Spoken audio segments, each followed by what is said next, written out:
So I just watched the movie. I just watched it. Right now. So much fun. You're so good. You don't need me to tell you that, but I you're was always wondering if I'd been any good cool. in it. No, really, was wondering. I called my friends. I said a couple of my friends last night. I said, "Would you watch this? Am I all right in this movie?" So thank you. It's not insecurity, but you want to do a job that contributes, And so thank you. Appreciate Yeah, it. it's a fine line. Maybe you can tell me about that fine line that you somehow managed to stand right in the middle of being really really cool and really really pretty. Like usually it's one or the other, but you're right there and both double fisted in both worlds. Tell me about your image in that way. Well, when I recover from this on-camera blush, man, I think if there was a line I was sitting on, it would be, he's carrying pain with him. He's carrying enough pain with him. I guess, strange enough, if there was, just being honest about it, the call that comes from some of these roles is the agony. Mm. Um, I don't like abandoning the agony of the characters. I'd rather, frankly, these days, I am going to try and get to a point, one, maybe two films a year at most these days now, because I want to know why I'm going through it. And I want to find roles that've got even more. So I can find that way of walking through the whole film in some kind of recovery. So the men out there know, as I know, I'm sure you know, we don't have a lot of facilities to deal with our pain. They're too busy vilifying us at the moment. But I want to find roles that give men an opportunity to say, yeah, I have to cry that way too, meaning standing upright, trying to make sure that tear doesn't come out. I even talking about it gives my throat, the method actor for me goes straight in the zone, but it's just, life is not easy. Life has become harder. So I think this film was made way before that. But nonetheless, I think that line that you talk of is bringing human civility through pain. And then, like, what's the dysfunction of him? And clearly we know in this film what his dysfunction is, but he's just had enough. And then underscore backstory no one may see is, I think at some point, especially he's drinking the scotch, he's looking out, he's thinking, I'm not sure how long I'm going to stay around for the victories of all this and the good results of this.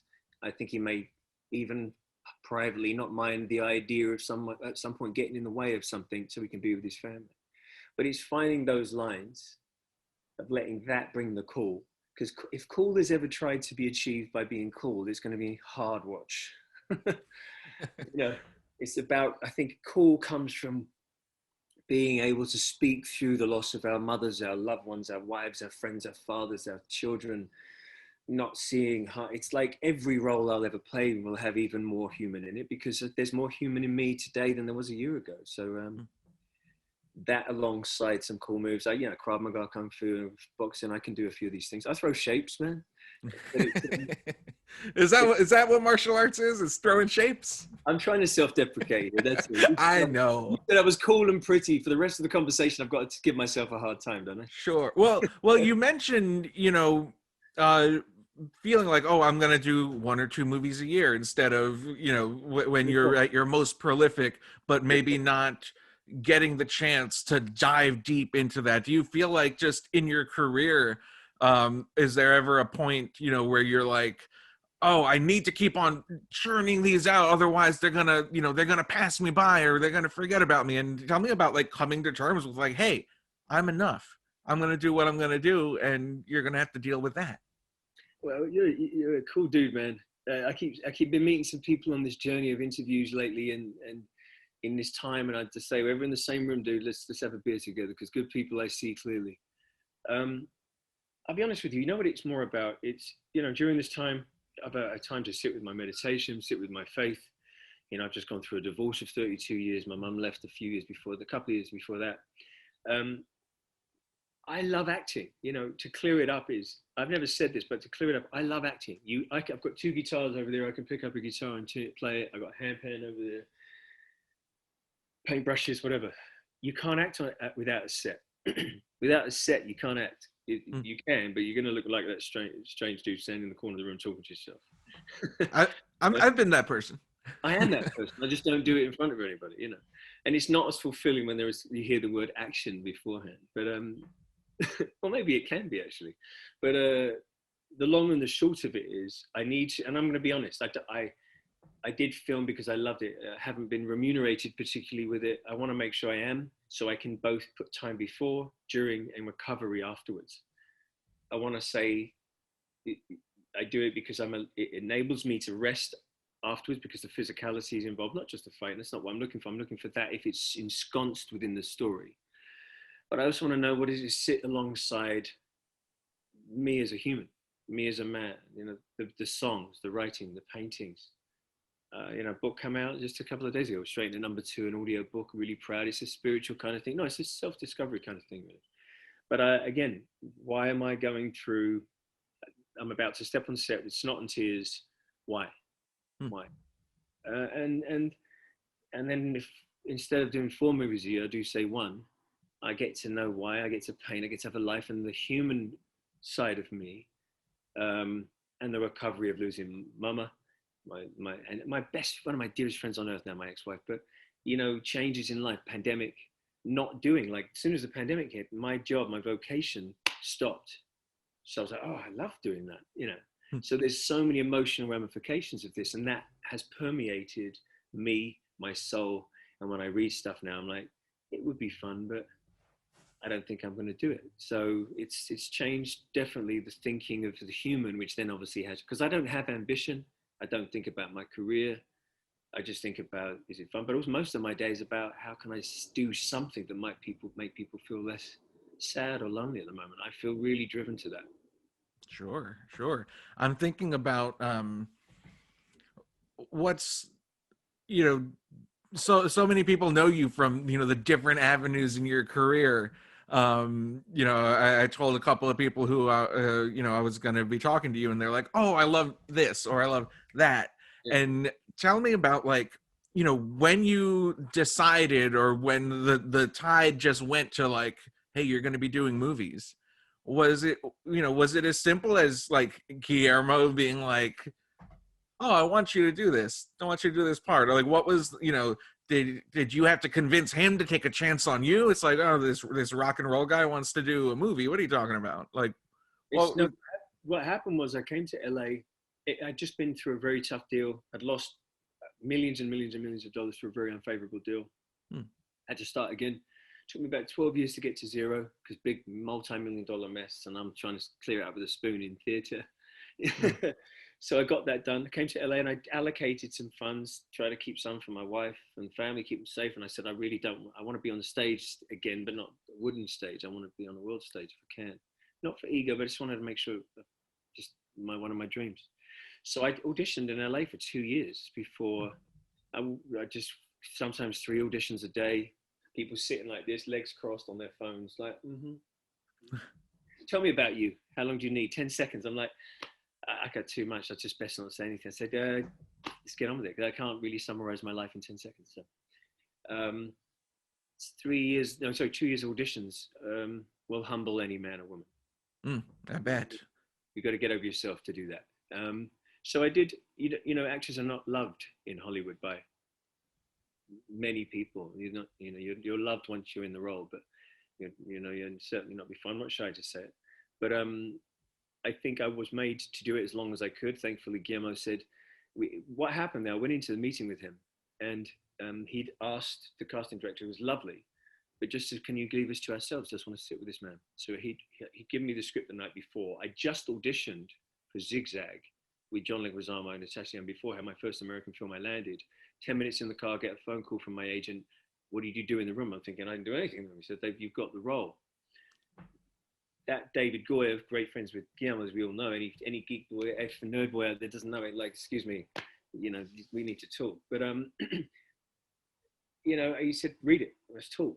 So I read it, and he told me in the room there and then, there's a lot of moving parts, but for him, he'd made it clear that he wanted me for the role. I didn't know what that meant. I was like, hold on a minute, I love this genre, I love this film.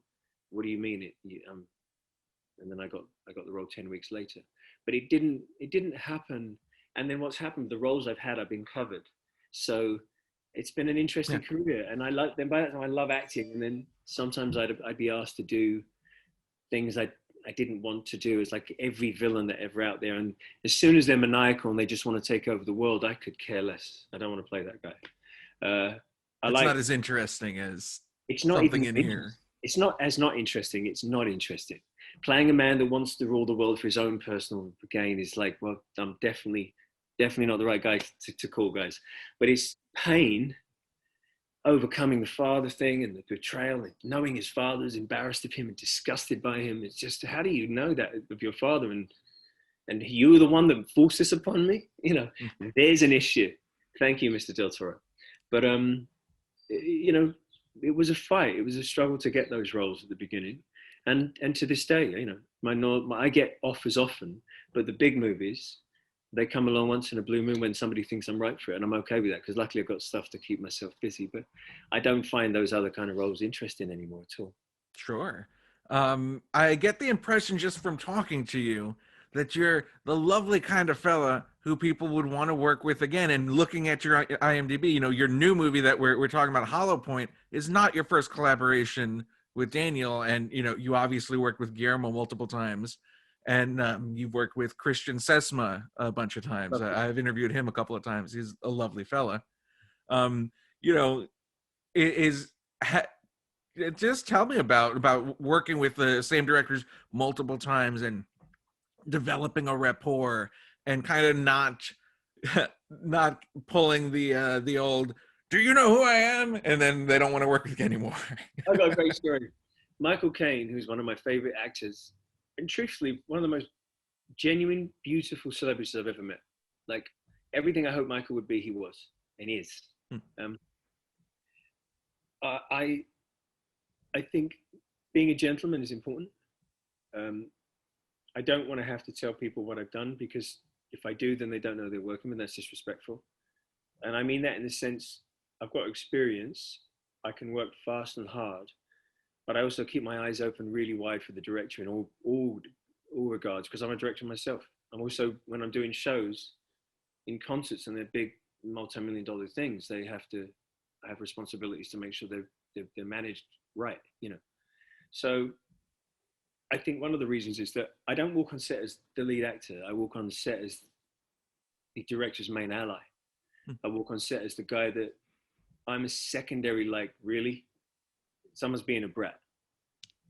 And I can say, I've got to be honest with you, you don't need to be this way. I'm not going to be this way in the whole movie. You don't want to be the only one doing this because it's not a good look. I'll just say it. I'll say, come on, let's be friends. Let's have a great time. There was a time that you were sitting on the couch waiting for this phone call to happen, and here you are. So let's not remember, and let's not forget that day before the day you became the professional you now are. But I'm so peaceful about it that I don't. And if someone's being feisty and mouthy, and then I'll deal with it another way. I won't get. I'll just say, hey, I'm an ally. It's civility and etiquette on set makes it so lovely. Passion is different. Blah blah blah is different. Yeah, I mean, I think that it's something that comes out in your characters, actually, especially in this movie, is like, let's be as civil as we can be. Let's talk through these things. Let's deal with these like adults.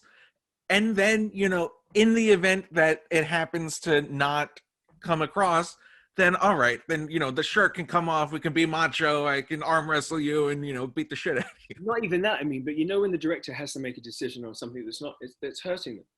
I Hmm. mean, I'll handle it a different way, meaning I'll head towards where the pain is. I'll head towards where the hurt or the disappointment is. That's what I meant by that. Right. I was being melodramatic for the sake of, you That's know. a bit of melodrama, mate.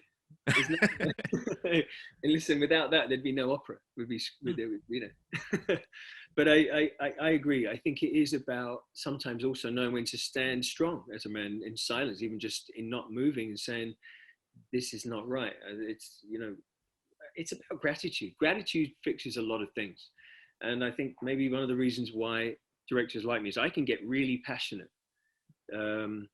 But I'll be passionate about the role. If I'm being asked to do something that's contradictory and blatantly contradictory, just because it's not been looked at for 1 second with the facets, understandably, I might be like, look, no, this would contradict this, it would contradict that, and think about the ramifications in scene, da da da da da da. And then I'll take a minute. I have to, because I'm like, no, you're just asking me to be another person.